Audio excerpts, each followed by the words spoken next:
Hello बहनों, राधे राधे। हमारे YouTube channel पर आप सभी का स्वागत है। आप लोग कैसे हैं? हम तो अच्छे हैं। आशा करते हैं आप लोग भी अच्छे होंगे, स्वस्थ होंगे, मस्त होंगे। आज हम आप सबके लिए बहुत ही पारंपरिक सास बहू के गीत लेके आए हैं। आप लोग सुनिएगा।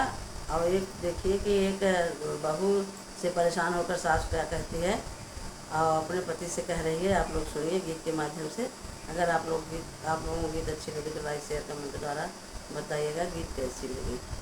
ए विपतिया कैसे गाई राम बुढ़ाई बेरिया। ए विपतिया कैसे गाई राम बुढ़ाई बेरिया। ए विपतिया कैसे गाई राम बुढ़ाई बेरिया। ए विपतिया कैसे गाई राम बुढ़ाई बेरिया। आय पतो घरे भई मलकिन सब पर हुकुम चलावई। आय पतो घरे भई मलकिन सब पर हुकुम चलावई। सासु से कहाई कि बर्तन माजा अपना मौज उड़ावई। उल्टा नाम धरई हर जाई राम बुढ़ाई बेरिया। उल्टा नाम धरई हर जाई राम बुढ़ाई बेरिया। आई पतो घरे भई मलकिन सब पर हुकुम चलावई। आई पतो घरे भई मलकिन सब पर हुकुम चलावई।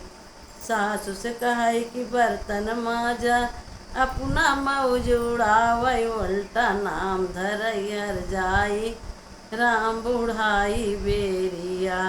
उल्टा नाम धरई हर जाई राम बुढ़ाई बेरिया। ये विपतिया कैसे गाई राम बुढ़ाई बेरिया।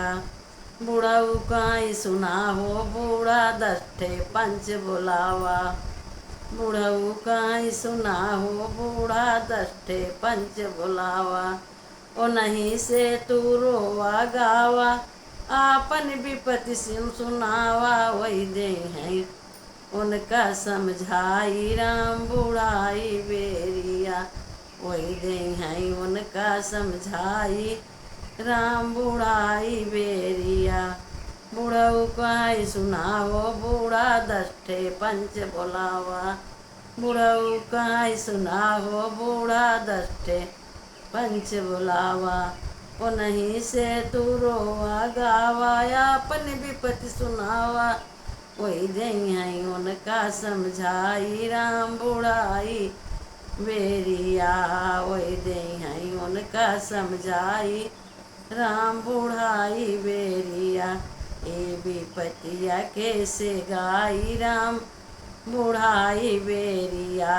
ए विपतिया कैसे गाई राम बुढ़ाई बेरिया।